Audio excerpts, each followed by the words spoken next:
छोटे दुकानदार को जीएसटी लेना जरूरी है भी या नहीं? जीएसटी लेना पड़ेगा या नहीं? कई लोग कहेंगे भाई लेना जरूरी है, तो कोई बोलेगा अरे छोटे दुकानदार को क्यों लेना।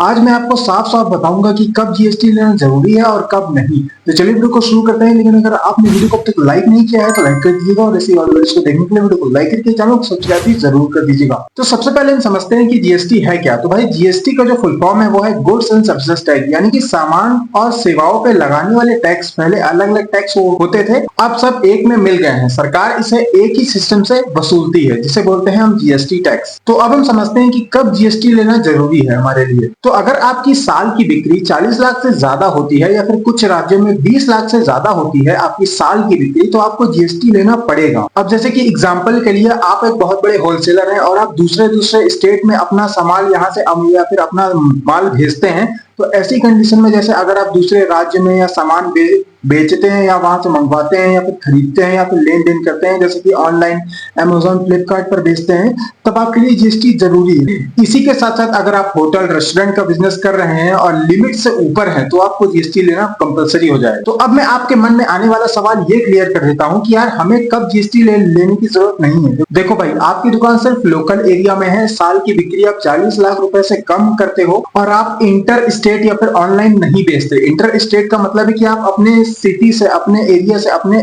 मतलब स्टेट से बाहर सामान नहीं बेचते हो, तब आपको जीएसटी की कोई भी जरूरत नहीं है। अगर आप 40 लाख से नीचे की बिक्री करते हो तब। अब इसी के साथ साथ मैं आपको ये भी बता देता हूँ कि जीएसटी लेने के फायदे क्या है। तो भाई जैसे कि आप बड़े बड़े सप्लायर से अगर जब कभी माल लोगे तो बड़े बड़े सप्लायर से आसानी से माल आपको मिल जाएगा, ठीक है। अब ऐसे में क्या है, आपके पास जीएसटी रजिस्ट्रेशन नहीं है तो आप बड़े बड़े सप्लायर से माल नहीं ले सकते, ठीक है, क्योंकि बड़े बड़े सप्लायर भाई आपको बल्क में सामान तो देते हैं, साथ ही साथ काफी ज्यादा डिस्काउंट रेट पे आपको सामान देते हैं, जिस वजह से उसमें जीएसटी इन्वॉल्व होता है। और इसी के साथ साथ इसका एक और फायदा उसी में ऐड हो जाता है, जो कि भाई जो टैक्स आप खरीदते वक्त में देते हो उसका फायदा मिलेगा आपको इनपुट टैक्स क्रेडिट में। और भाई इसी के साथ साथ अगर आपके पास जीएसटी रजिस्ट्रेशन होता है तो बिजनेस का भरोसा और नाम बढ़ेगा, आगे दुकान बढ़ाने में दिक्कत नहीं होती है। अब यहाँ पे मैंने आपको जीएसटी का फायदा तो बता दिया, लेकिन इसी के साथ साथ मैं आपको जीएसटी लेने का नुकसान भी बता देता हूँ। तो भाई जीएसटी लेने के बाद आपको हर 3 महीने में रिटर्न भरनी पड़ेगी। सीए या अकाउंटेंट का आपको मतलब रखना पड़ेगा और उसका खर्चा भी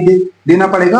अगर समय समय पर आप फाइल नहीं किए तो आपको पेनल्टी भी पड़ सकती है। अगर आप छोटे लेवल पर दुकान चला रहे हैं या सेल कम है तो जीएसटी लेने की जल्दी नहीं है, लेकिन अगर कल को दुकान बड़ा करना चाहते हैं, आप होलसेल या ऑनलाइन पे शिफ्ट करना चाहते हैं, तो पहले से जीएसटी लेना बेहतर है। तो वीडियो पसंद आए तो लाइक और शेयर जरूर करें। नीचे कमेंट में बताएं कि आपकी दुकान में जीएसटी है या नहीं। ऐसे ही आसान बिजनेस टिप्स के लिए चैनल को सब्सक्राइब जरूर करें।